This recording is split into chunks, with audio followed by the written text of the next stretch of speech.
warahmatullahi wabarakatuh. Waalaikumsalam warahmatullahi wabarakatuh. Bismillahirrahmanirrahim. Alhamdulillahilladzi ja'ala al-ilma rafa'a sifatil kamaliyah. Asyhadu an la ilaha illallah wahdahu la syarika lahu wa asyhadu anna sayyidina Muhammadan abduhu wa rasuluh. Khassatullahu ta'ala bi jami'i kamalatil ubudiyyah. Sallallahu ala sayyidina Muhammadin ladzi mara'allahu ta'ala qalbahu sallallahu alaihi wasallam min jalalil a'la jalla wa ala.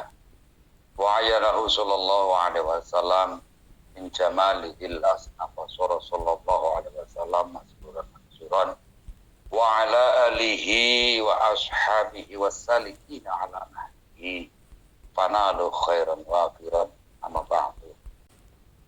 Teman-teman semuanya, dalam satu kehidupan di situ akan menjadi harmonis. Akan menjadi harmonis jika itu ada keseimbangan. Keseimbangan yang sering saya sampaikan bahwa kita sebagai makhluk sosial itu tidak bisa hidup berdiri sendiri. Dan di samping kita sebagai makhluk sosial, kita juga sebagai makhluk yang diciptakan oleh Allah Subhanahu wa taala mempunyai hati nurani serta diberikan akal. Dengan demikian, maka kita selaku orang Islam itu dibimbing untuk menjalani satu kehidupan, baik kehidupan saat ini maupun kehidupan di masa yang akan datang, serta kehidupan yang nanti setelah kita meninggalkan dunia ini. Dengan demikian, maka percaya tidak percaya itu akan terjadi.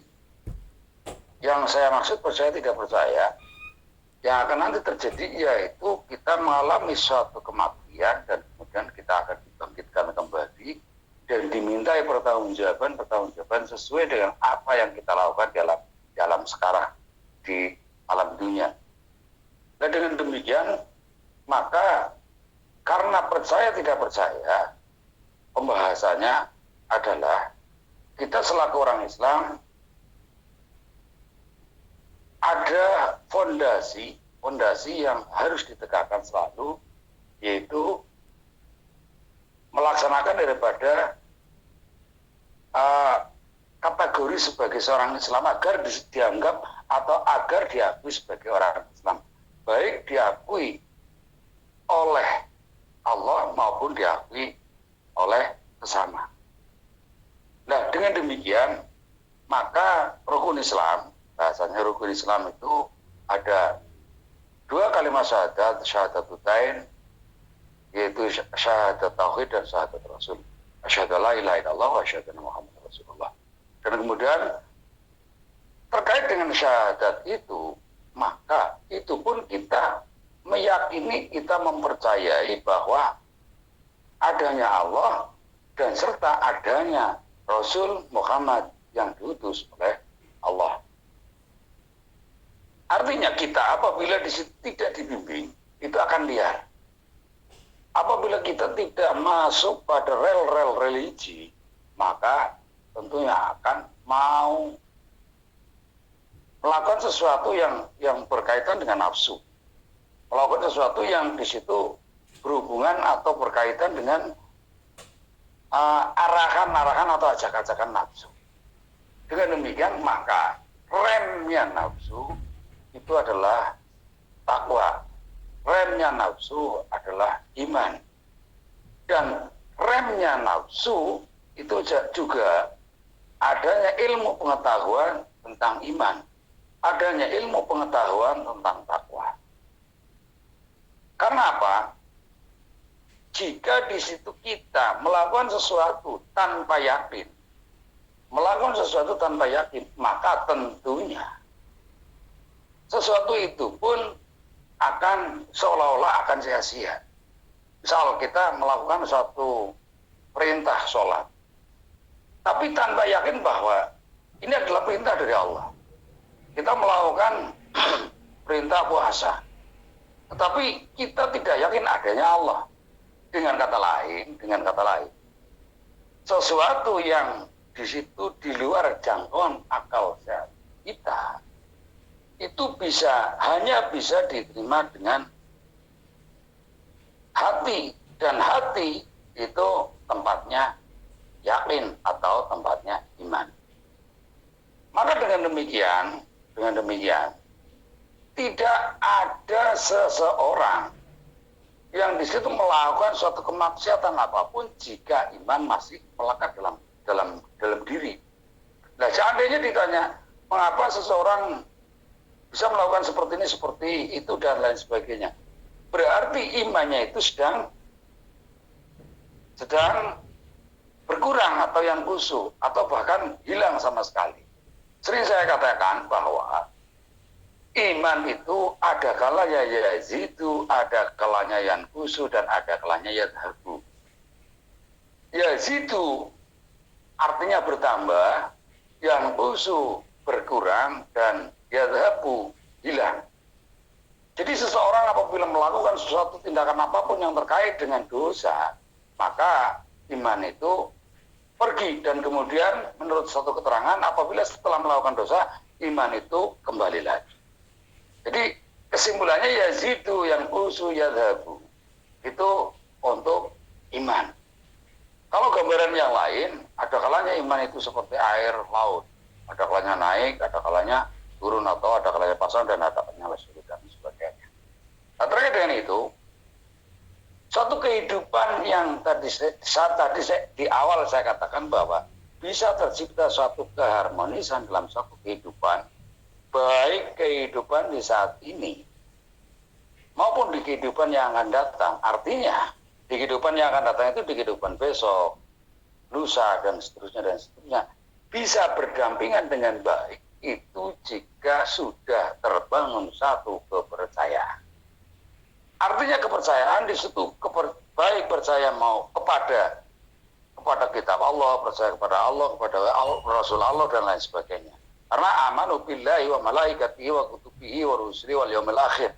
Dan jika kita tidak percaya dengan hari akhir misal, maka kehidupan ini akan luanci pacau, akan kacau balau. Kehidupan ini akan carut marut. Kenapa demikian? Karena seolah-olah kita tidak akan mempertanggungjawabkan apa yang dilakukan di dunia ini. Dan kemudian terkait dengan itu, maka mestinya kita berusaha dan selalu berusaha untuk menghiasi diri dengan hal yang disebut dengan iman. Berpakaian dengan takwa, menghiasi diri dengan iman, dan kemudian bersolek dengan akhlakul karimah. Berkaitan dengan itu, maka sesuatu yang wajib kita tanamkan yaitu kita berusaha selalu memupuk keimanan kita, memudahkan iman kita dengan antara lain syahadatain, yaitu asyhadu alla ilaha illallah wa asyhadu anna muhammadar rasulullah.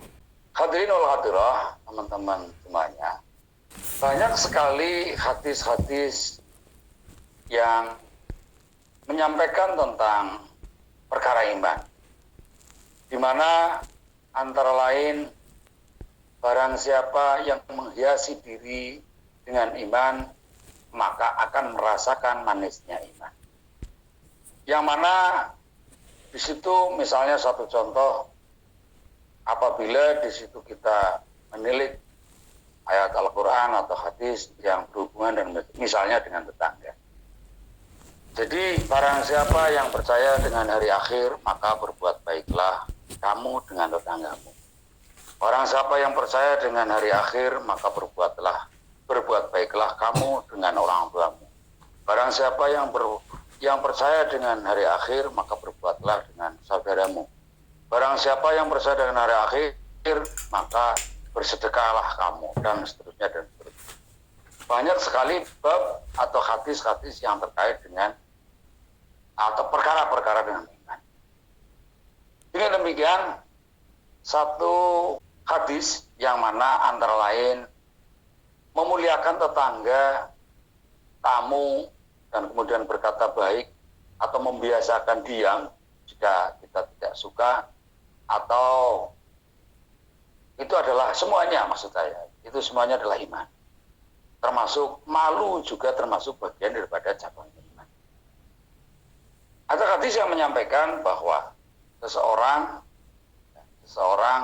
yang mana di situ maksud saya ada hadis yang menyampaikan bahwa dari Nabi SAW, hadis riwayat Imam Bukhari, sampaikan bahwa ani Nabi SAW qol al-imanu bid'un wasittuna syu'batan wal haya syu'batun minal iman. Saya ulang, al-imanu bid'un wasittuna syu'batun wal haya syu'batun minal iman. Jadi iman itu memiliki 60 cabang. 60 cabang atau lebih. Saya ulang, al-imanu bid'un wasittuna syu'batun wal haya syu'batun minal iman. Jadi iman itu memiliki 60 cabang atau lebih, dan malu, haya itu juga bagian daripada iman. Disampaikan suatu cerita bahwa ada seorang berjalan melewati laki-laki dari kalangan Ansor, dan ia menasihati saudaranya mengenai malu atau haya. Marra ala rajulin minal Ansor wa huwa yu'idu akhahu fil haya. Dan kemudian Rasul menyampaikan ta'hu fa innal haya. Biarkan dia, karena dia memang termasuk bagian daripada orang yang malu, dan malu itu adalah bagian daripada iman.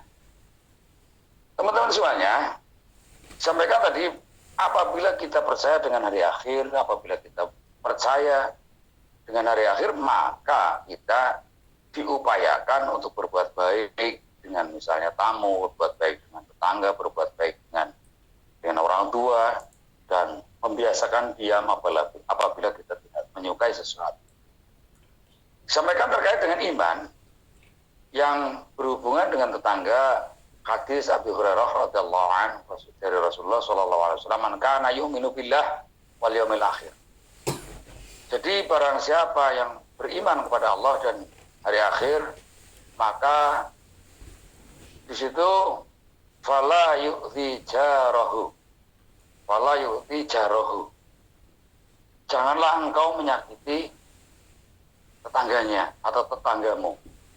Wa man kana yu'minu billahi wal yaumil akhir, dan barang siapa yang beriman kepada Allah dan hari akhir, maka hendaklah memuliakan tamu. Kana yu'minu billahi wal yaumil akhir fal yukrim dhaifahu. Dan kemudian wa man kanu minu billahi wal yaumil akhir falyaqul khairan au yasmut. Jadi barang siapa yang percaya dengan hari akhir, percaya pada Allah dan hari akhir, maka hendaklah ia berkata yang baik, dan apabila tidak bisa berkata dengan baik, maka wa'au liyasmut, maka lebih baik daripada diam. Intinya, kita bisa kembali kepada intinya, kita bisa melakukan sesuatu yang berhubungan dengan sesuatu yang baik, maka fondasinya adalah percaya. Percaya kepada Allah, percaya kepada kitab Allah, percaya kepada kitab-kitab Allah atau perintah-perintah Allah, percaya dengan hukum Allah. Apabila kita melanggar daripada perbuatan-perbuatan yang di situ dianjurkan oleh Allah atau dilarang oleh Allah, tidak melaksanakan sesuatu yang dianjurkan oleh Allah, dan melanggar sesuatu yang di situ sudah ada rambu-rambu, tetapi kita terus menerobos, maka tentunya kita akan menuai daripada dosa. Dan apabila kita melaksanakan sesuatu yang diperintah oleh Allah, maka akan menuai daripada dosa. Hadirin Allah, teman-teman semuanya, berdasarkan apa yang tadi saya sampaikan, bahwa kita bisa hidup dengan baik, bisa hidup dengan harmoni, bisa seiring seimbang dengan yang lain, bisa berhubungan dengan sesama manusia dan bisa berhubungan baik dengan Allah. Tadi disampaikan wahablum minanas wahablum minallah, itu adalah pondasinya iman, atau kita percaya dengan apa yang di situ walaupun tidak bisa diterima oleh akal sehat. Akhirul kalam, subhanakallahumma bihamdika asyhadu an la ilaha illa anta astaghfiruka wa atubu ilaik. Assalamualaikum warahmatullahi wabarakatuh.